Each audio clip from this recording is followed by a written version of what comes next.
What if you could start a movement to change the built environment? How would you help the architectural community come up with new ways to build a better world where people come together to live, work, and play in elegant buildings made of cutting-edge, sustainable materials? Stop dreaming. That opportunity is real, and is at the American Institute of Steel Construction. They're looking for creative architects to reimagine the way our profession approaches structural steel by developing a program to help us harness structural steel innovation today and tomorrow. Learn more at aisc.org/architecture. That's aisc.org/architecture.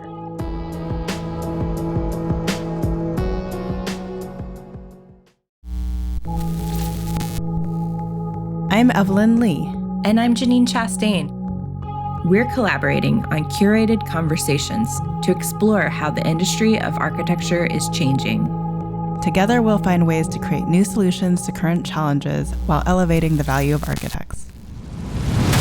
Welcome to Practice Disrupted.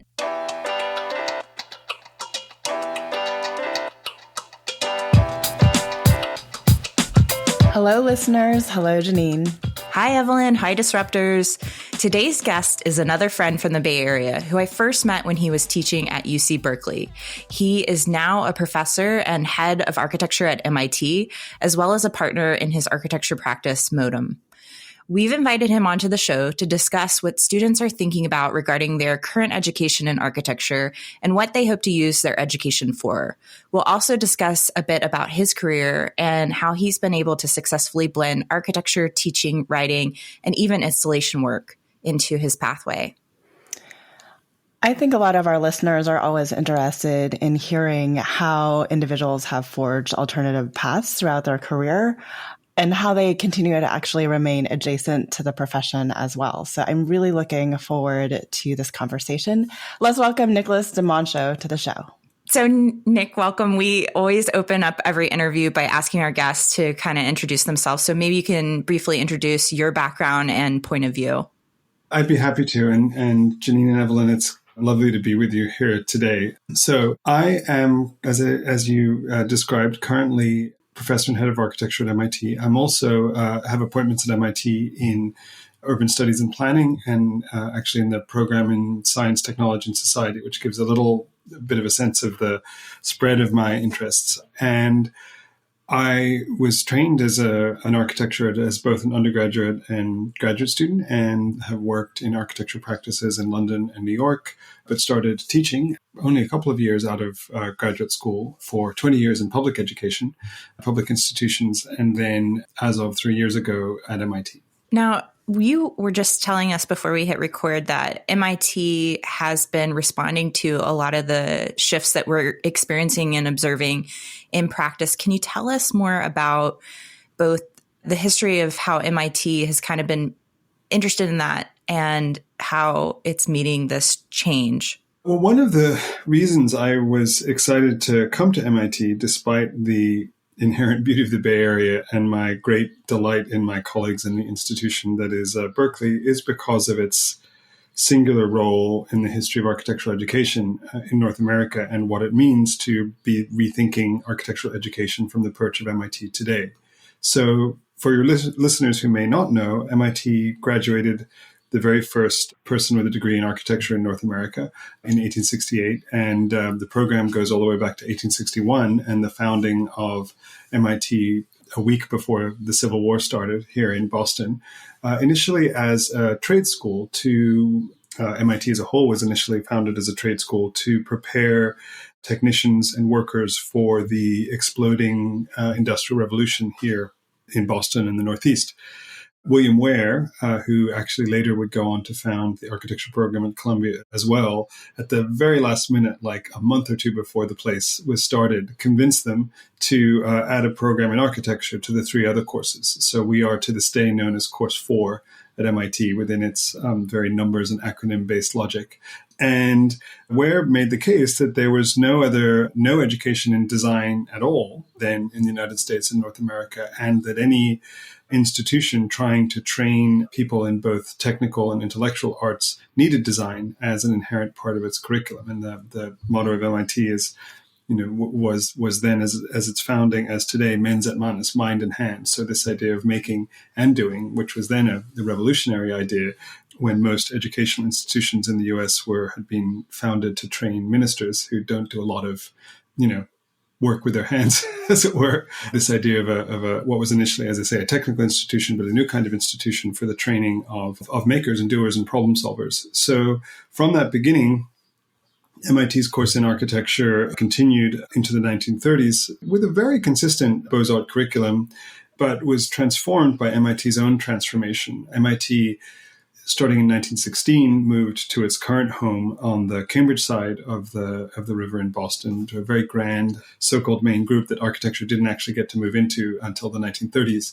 But then the second major transformation was after the Second World War, when, thanks to its role in the invention and production of radar and other technical mechanisms during the Second World War, in the very tight links that built between the nation's science and engineering and research establishment and places like MIT, the university exploded in size and scope and influence and really helped create the modern research university. I'd like to point out that when Dwight Eisenhower, at the end of his second term, warned us all of the so-called military-industrial complex, he actually wrote the military-industrial academic complex in his speech notes, but his speechwriter told him that was too long. So, MIT was obviously at the center of this big post-war explosion in research and research culture. And so from that day to the present, MIT, went from being in some ways a very traditional architectural education to really being disrupted itself by the identity of the modern research university. And since that time, this intersection of design, practice, and research has defined the program and its contributions. So from the very first CAD programs to the very first CNC machine to some of the very first research in modern prefabricated housing, all of this is tied up in the history of the program and its generation of many other institutions, from the Department of Urban Studies and Planning, which came out of the Department of Architecture in the 1950s, to the Media Lab, which came out of the department in the 1970s and mid 80s. Thinking and making new ways has always been a part of what the program does. So what does that mean today? You asked a very important question. I think one of the things it means today is that we have, on the one hand, thanks to the structures of the accreditation process, an architecture program which is technically identical to any other. the courses and distributions and qualifications are the same for every accredited degree in the country, but it is kind of immersed in this broth of a research and entrepreneurial culture that defines the modern university. And the students in particular, who are the most important part, of course, of what we do, often lead the way in terms of mediating between the structure in architectural education as it is defined as part of our professional licensure process and the environment of research and entrepreneurship. And we do the best we can to help. We have the only startup incubator in a school of architecture that we know of, DesignX, which currently has over $200 million of investment in companies that they've spun out. We have other structures that help people add on other degrees or research environments. Our students, while they're studying architecture in a professional degree, can serve as RAs and research assistants in labs and research centers not only across the department, but across MIT as a whole. MIT is very interdisciplinary, both intellectually, but also spatially. So while we're currently moving into a more consolidated physical state, even to this, in the current day, our offices and studios are interspersed between chemistry labs and gas chromatography facilities and things like that. So that's the nature of the place. What that means for our students as they graduate is can be understood in two ways. If you take from a certain point of view, we actually graduate potentially fewer licensed architects per capita than many other programs in the United States, hovering somewhere around half to 2/3, depending on the generation and how you measure and survey responses and all the rest. But on the other hand, as we were most recently discussing in the context of our accreditation process, if you actually take a magnifying glass to what those amazing graduates are doing, particularly the ones who are not, strictly speaking, following a path of licensure and sole practitionership or working for someone else, they're right on the outside of what I would call the expanding idea of what an architect is in the world. So they're heading R&D operations for architecture firms. They're leading software startups or even other kind of startups in construction, particularly, or most recently, particularly around areas of response to the climate crisis or other necessary forms of related forms of innovation in building, I would say. And so I like to think of all these students actually just stretching the elastic envelope of what an architect is, and there's a shadow that falls under of what is a traditional sense of architectural practice and accreditation, and then, as I say, there's this penumbra that they're pulling outwards with all their work, which I think is a really, really important service to the profession, and not something that should be seen as a decision not to enter the profession. It's quite the reverse. One of the things we talk about with architects, it sounds to me like the curriculum at MIT is instilling a lot of entrepreneurship and qualities in students that we don't actually see coming out of other programs. So obviously there's, DesignX lends itself directly to that through their ventures. But how do you think that entrepreneurship is kind of being built into the curriculum to allow for these, not only these more expansive ideas, but actually how it translates into a startup and a business going forward? I think that we are fortunate to be embedded in a larger culture of entrepreneurship and innovation, from which we benefit and to which we contribute. That said, there's a real history there too of relationship to the architecture school. Since one of the jobs of a department head at MIT is actually a quite small place. There's only 32 different departments and 1,000 undergraduates per year, 1,000 faculty. So compared to my former home at UC Berkeley, for example, it's a much more smaller campus, but it's a campus that is much more interconnected. So talking to people about who we are and what we do and keeping us in the large conversation at MIT is very important. What I often find myself saying in that conversation is helping people appreciate just how much of MIT's culture of entrepreneurship and innovation comes back to the DNA of architectural education that goes through the history of the institution. So the idea that some of the very first people at MIT to sit in a studio and draw something and make something and study something from life and put it together with an idea of how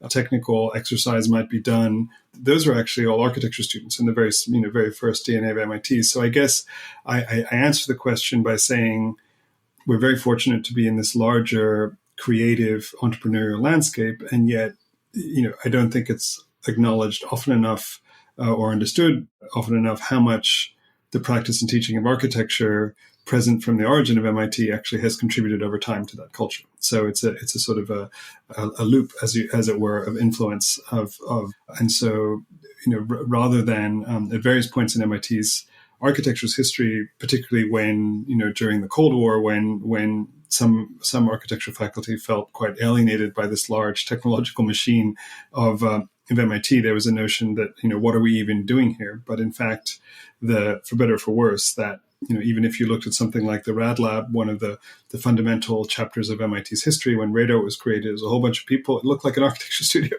a whole bunch of people working together, big open drafting tables, prototypes, model building. That's part of what the institution is. So as to what, as I say, I can't say enough. That there are three amazing groups of people at MIT, faculty, staff, and students, and they all contribute to that atmosphere, and they all help each other actually negotiate what is also a very intense metabolism. It has been famously said that getting an education at MIT is like drinking water from a fire hose, and that kind of fire hose culture, as it's called at MIT, has positive and negative components that are also tied up with the history and culture of architecture studios and architectural production. And everyone has a challenging time negotiating the intensity of the culture. At its very best, it produces a lot of questioning, a lot of intensity of work and effort and creative production, flow states all around, which is what we love about that culture, when we've experienced it. But at its worst, it's, exhausting, overwhelming. You can't You cannot answer every email you receive because you would be working 28 hours a day. So MIT is a very special place there aren't many institutions that are featured in, Wakanda Forever and Into the Spider-Verse. or what was that? I forget the name of the Spider-Man movie, but it's a kind of like, it's funny to be at a place that is so idealized in popular culture as a home of kind of innovation and advancement. And then to be there and realize, well, yeah, it is pretty amazing, but that amazingness has, again, is not unrelated to what we love about our own professional culture because of the historical nature of it, but also, worth questioning and evaluating for all of its interconnected properties, just like, I admire you both for questioning the nature of architectural practice as well. They're all tied together. Well, we appreciate that. Not everyone, I think, does appreciate us questioning architecture, but I think we resonate with the idea that an education in architecture can really be applied in so many broad ways. And it's exciting for us to hear that your students, you're empowering them to figure out how to jump to those opportunities. And so I guess one of my questions is, in having to balance accreditation standards that play into that standard baseline education for architecture, like what kinds of classes and in what ways do you enhance and enrich their experience to allow them to make that transition? What coursework helps them find their way into these alternative paths? Mm-hmm. Well, I should explain that the pace of curriculum change is slow. And I have been at MIT for 3 years now, since June of 2020, which was itself a very interesting time to arrive. I moved into my office only 18 months after beginning the job. So a lot of the curriculum is as my colleagues have developed it over time. And there's a lot of value in those developments that I wouldn't necessarily take credit for on my own. The best moments in the curriculum, I would put it this way, are moments where traditional class boundaries, and this is not talking of social class, although we can certainly go there, and it's all the complexities of how that relates to architecture as well, but just traditional course boundaries break down, and students are not being asked to do the work themselves of integrating all the different challenging pieces of learning how to be an architect across classes and structures, building performance, materials, studio design, etc. But the faculty themselves are performing those conversations and interactions for them. So you may have a integrated design studio and building technology or structures class that meet together for almost all of their sessions and that have interrelated assignments. Or you may have, temporary arrangements also whereby different, for example, I think a great innovation of my predecessor, Mi-Jin Yoon, was around the 150th anniversary of the program, was to find funding for what at the time were called cross studios, where a historian taught with a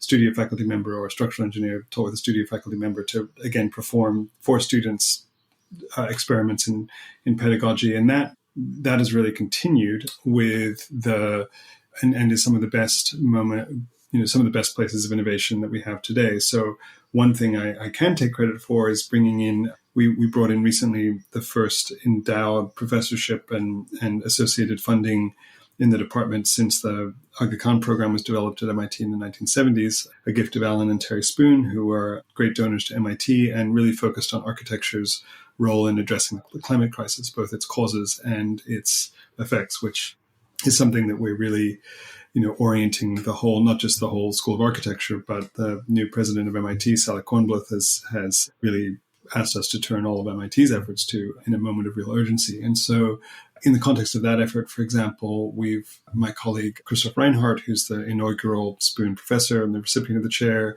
is convening building technology educators from all around the country this fall to look at how carbon and energy use and building performance are taught across the country and how we can continue to, with all the resources that MIT has, to support not just our own teaching, but teaching in those issues across the country. And my colleagues, Sheila Kennedy and Caitlin Mueller, are teaching together a series of integrated research studios. Caitlin is although she's an graduate of our department, is trained as a structural engineer.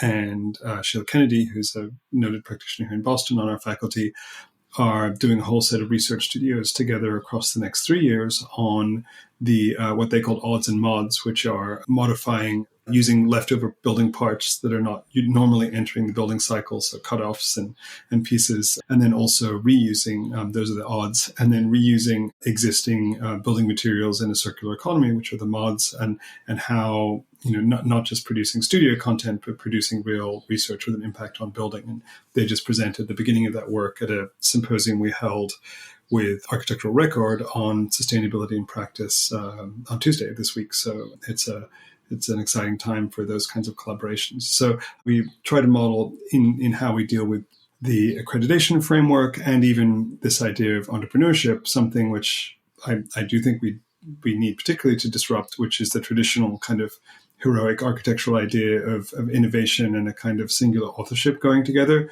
where everything we actually know about change and transformation and innovation tells us that the reverse is true, that real innovation and insights come from collaboration, exchange, and a kind of a slightly more selfless attitude to what might I have to learn from somebody else versus what might I contribute to the situation. So that's a big change that needs to happen in architectural culture, but it is also where I think some of these most exciting moments in both teaching and innovation and entrepreneurship all share that quality. When I was a young high school student looking at what architecture programs I should go into, I didn't realize there was such a difference ultimately in curriculum from school to school. So I guess I'm wondering, and I've learned so much just in the front half of this conversation about MIT that I did not actually know in terms of entrepreneurship and all of kind of the innovation sphere that was happening. Is something I definitely wouldn't have known as a high school student. So I guess my question to you is, what type of students do you find MIT attracting based on what they know in their search for architecture schools? I think students are, they're some of the smartest people in architecture schools, as always. And I think, we have, I should explain, and this is also an important part of that, explaining the kind of research and innovation culture, that we have pretty even mix at the master's level of two kinds of students. One is the professional MArch student, and the second is the post-professional research student. But unlike a lot of architecture schools who just have a single post-professional degree, we actually have many flavors of our so-called SMARCS degree, which is yet another inscrutable MIT acronym, but stands for Special Masters in Architectural Studies.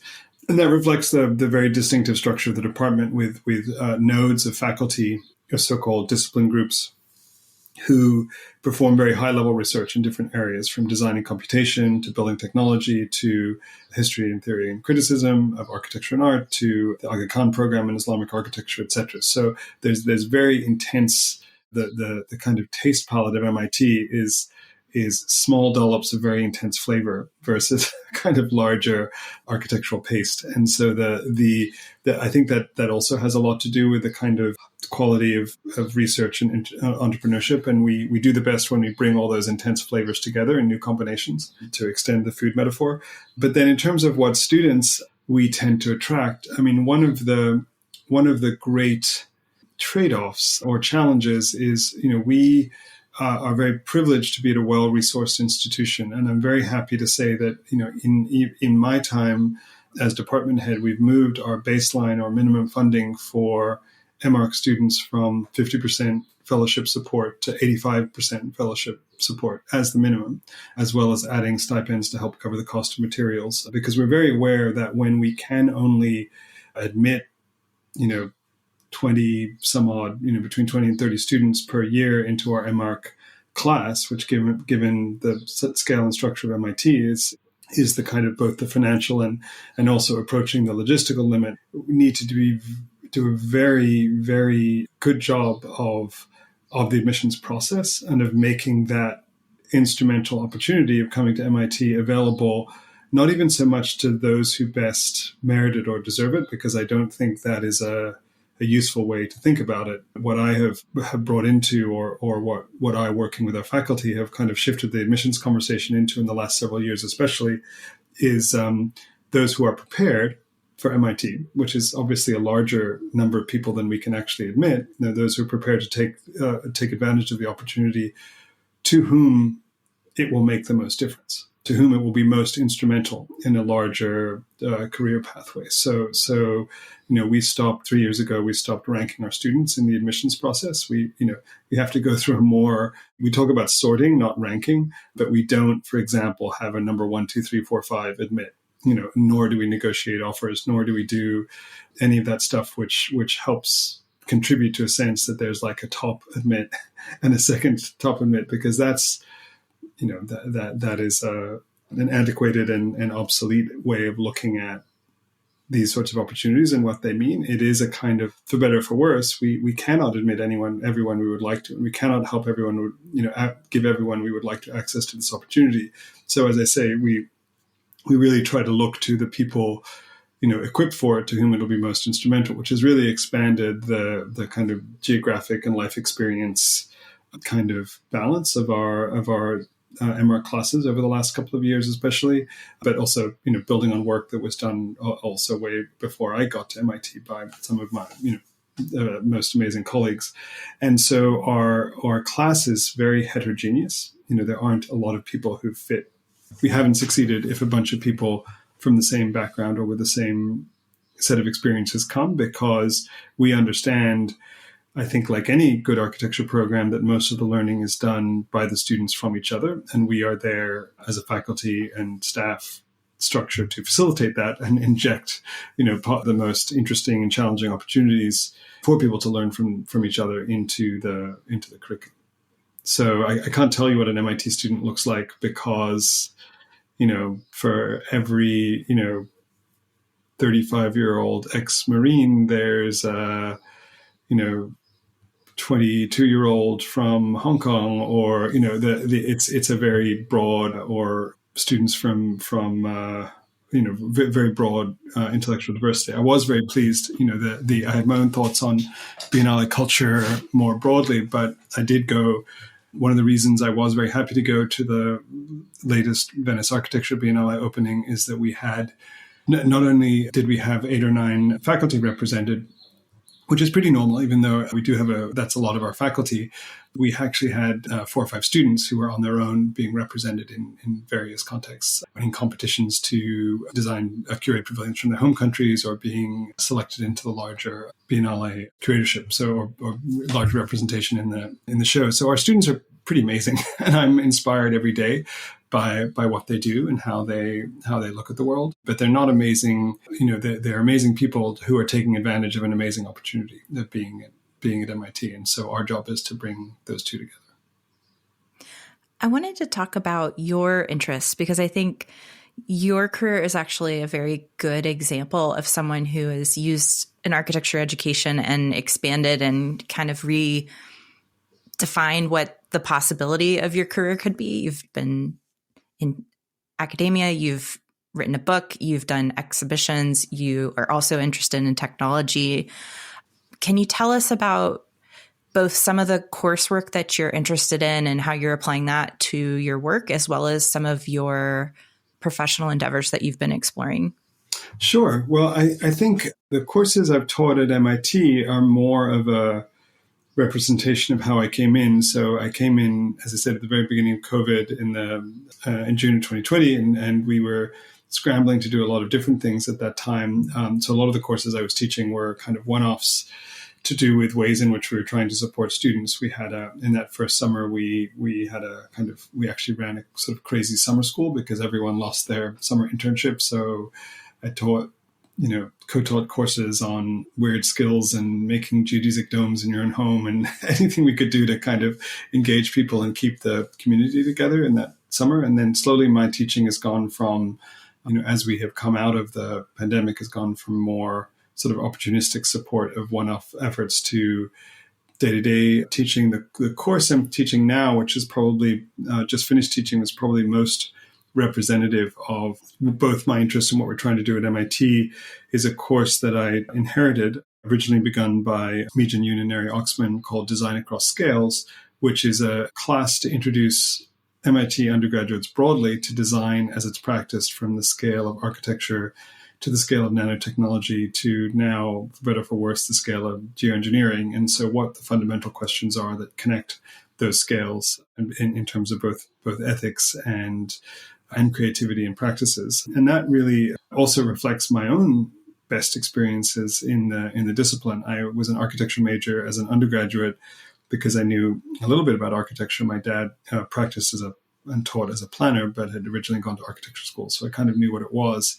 And after I realized astronomy wasn't for me, which was my first intended major, I knew that I could take all the classes that I wanted to take. And the venerable and wonderful Kent Bloomer, who was the director of my undergraduate architecture major, would let me take anything from machine shop in the chemistry department to drawing to sculpture and set design, and count it all towards an undergraduate architecture major. So a very, that I benefited enormously from that very traditional idea of like, well, what's not related to architecture and what can't you bring into it? A very, very short list. And so for me, who have always had kind of either omnivorous or sort of interdisciplinary interests reflecting, I think, some of the threads of our earlier conversation, architecture has been less of a kind of heroic calling in the traditional sense than a kind of convenient disciplinary label to connect a set of interconnected interests in how we as human beings operate between realms of nature and technology, how we shape our environment, and ways it can be shaped better. Either,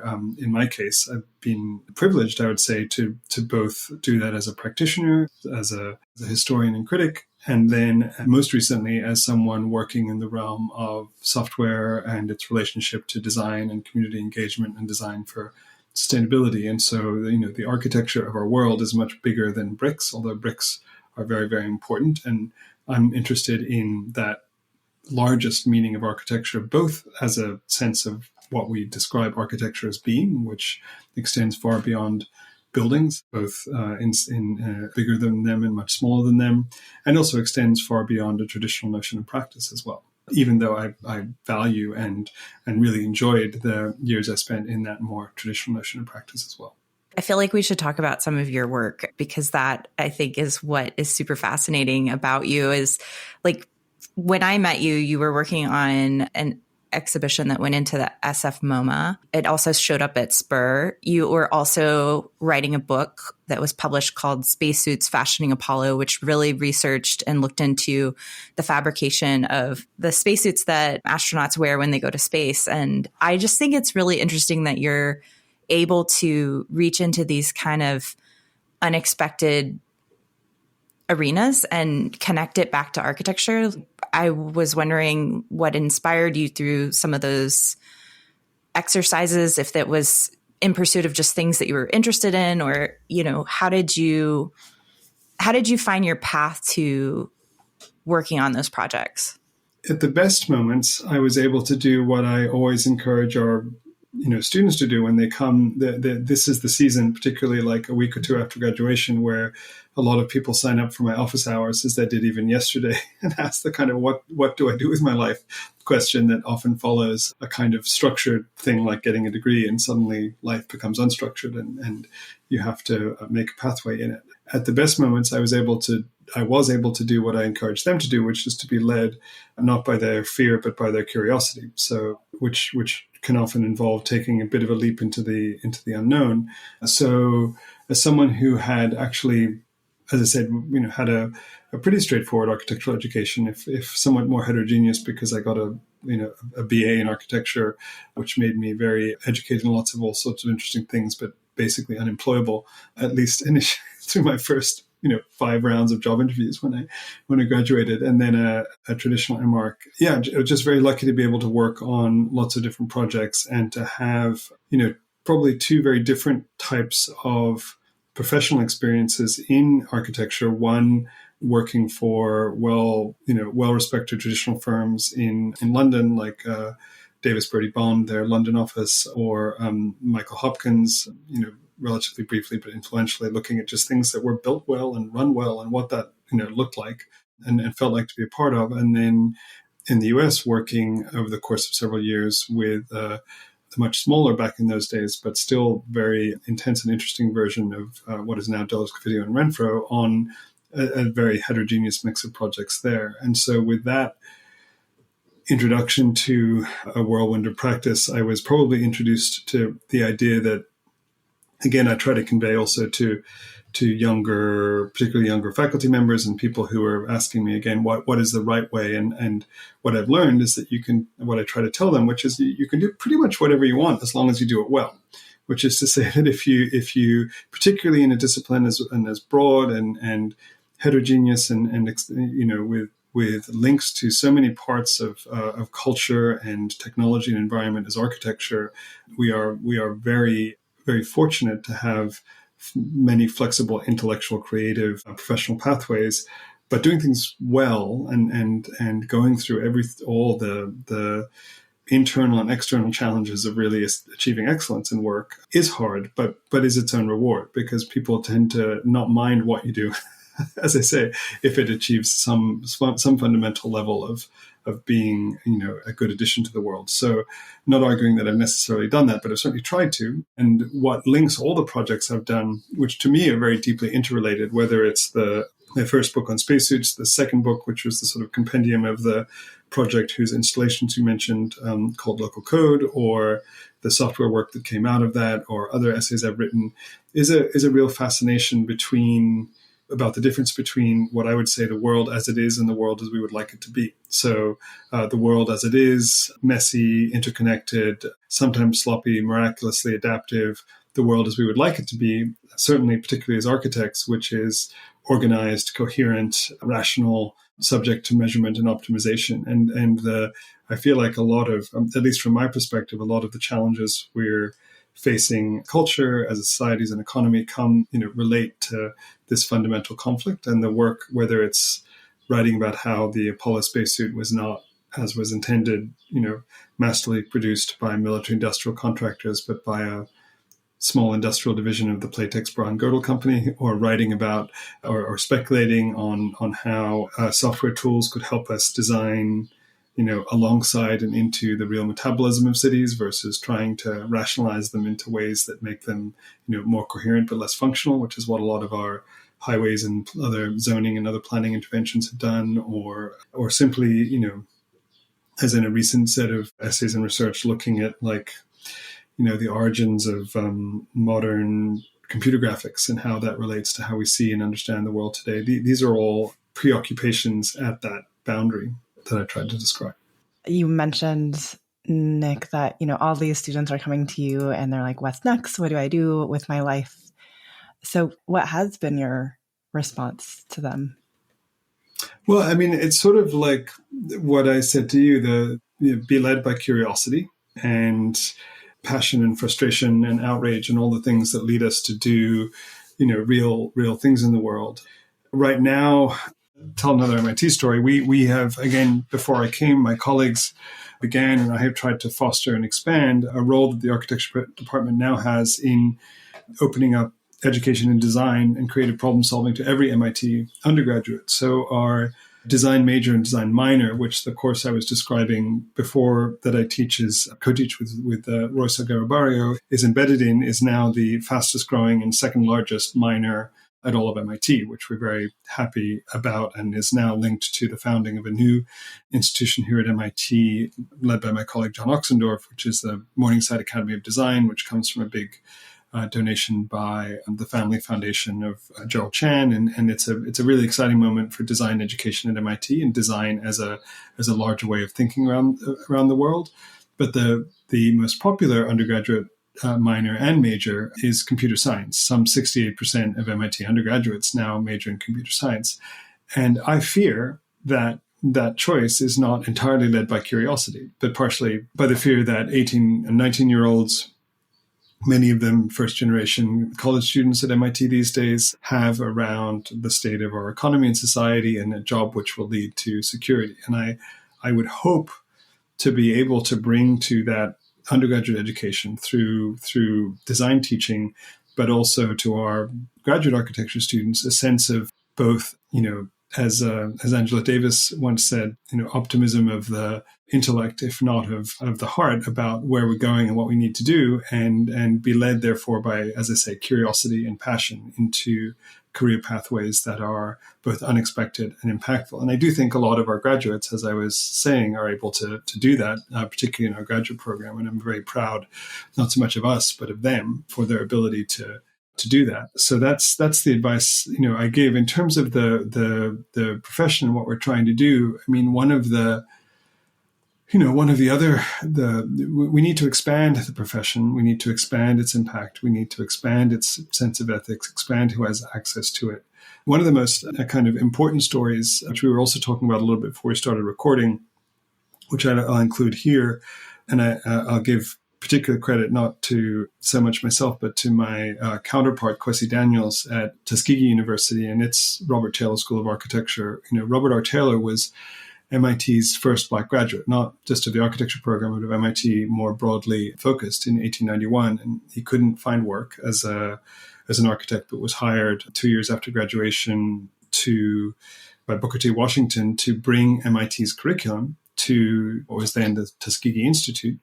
And not only did he do that, but he actually added components of even more applied training so that subsequently 48 buildings were built to Robert Taylor's design, and with the student labor out of the clay on which the Tuskegee campus sat, turned into bricks and turned into the amazing architecture of that campus today. For all the links historically and creatively between MIT and that curriculum and that campus, there had never actually been, until a couple of years ago, any relationship between the two institutions or between the two programs. And I'm very, very happy in the last couple of years, just as a small piece of trying to, beyond the students were able to admit, expand the kind of influence and impact that we're able to have in the world.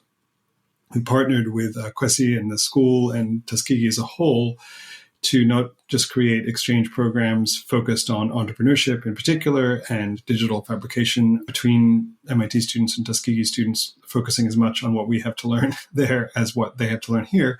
But also out of that program, we're expanding research links between researchers and faculty across, far beyond architecture, across both institutions. So I think, that's a small story of impacts we're trying to have, how we're trying to broaden MIT's impact in the world. But I think our profession, which occupies a strange place, when I taught the intro to environmental design as part of Berkeley's curriculum, I used to devote a whole lecture pretty early in the course to why architects wear black, because it was one thing that, confused and explaining, especially to students who are new to the profession or maybe even new to higher education, like, who are these people and why do they do the way we do? There are two parts to the lecture. One, why do architects have funny handwriting generally, long after we need to use it on blueprints, and why do we wear black? And if you look at it, why do we wear black historically? Like Michelangelo actually wore black, right? This is not a recent thing. And has a very particular history to do with both the conveyance of expertise. So the occupation of a professional class. Professional classes have uniforms, doctors have lab coats, lawyers have, suits, and we have our own sort of professional garb. But then it also, Michelangelo, if you dig into his correspondence, wore black because he was always in a room full of people much richer than him, and he couldn't compete with the opulence of popes and cardinals and Medicis and all the rest. And so it really speaks to, like, we have this professional class quality. We're close to power, but we don't necessarily occupy, power. And in fact, we're often quite, if you look at the debates today around, projects like NEOM or we are, for all of the ways in which architecture is a font of really important thinking about, equity and impact and transformations in society, we're still service professionals at the core of our training. And it's, and many architects will go work for who's paying, and that then as now, and don't have an alternative, maybe because they have a payroll or whatever. It's not, I'm not necessarily saying that as a value judgment, although there's definitely people I would, not work for and don't think anyone should. How we advance do the vital work we have to do in the interconnected spaces, particularly of climate and equity, and yet reconcile that with our service role of the profession is a massive challenge. And I do think this is one of the most important reasons to expand what we mean by the profession, because for better or for worse, the traditional fee receiving model of architectural practice has so little agency. or only a very specific kind of agency. The client is always right, but you get to decide how they're right, is what a Pritzker Prize winner once said to me about how they had to operate. And in this world, I think we need other ways to speak. That will always be a way to speak when you're, providing services, and we won't, ever get away from that because it's so foundational to the profession. But to try to develop other ways to speak through the creation of companies, of agendas, of platforms, of other ways in which change happens in this world. We don't have time to change the whole system, particularly if we have, less than a decade to address the fundamental challenges of climate and how it relates to building. We have to operate, but we have to operate within more systems than we have traditionally in order to have the impact we need to have. Yeah, totally. No, I completely agree with that. Well, first of all, I always heard how much a lot of the students enjoyed your classes at Berkeley, and then also just get to know you. And it's cool. Your work is very interesting. And I think it's nice to see someone who's leading in this space and trying to make a difference in all of these great ways to expand the profession and help other people find their way into these alternative pathways. Well, thanks so much.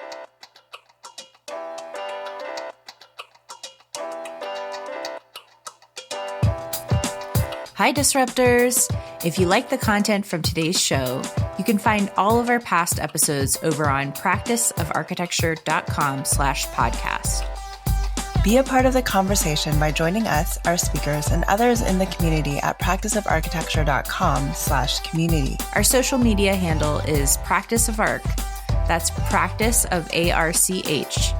We'd love to hear from you, so feel free to drop us a DM and say hello.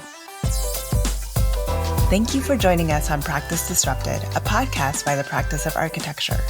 Tune in next week for a new conversation on change in the profession.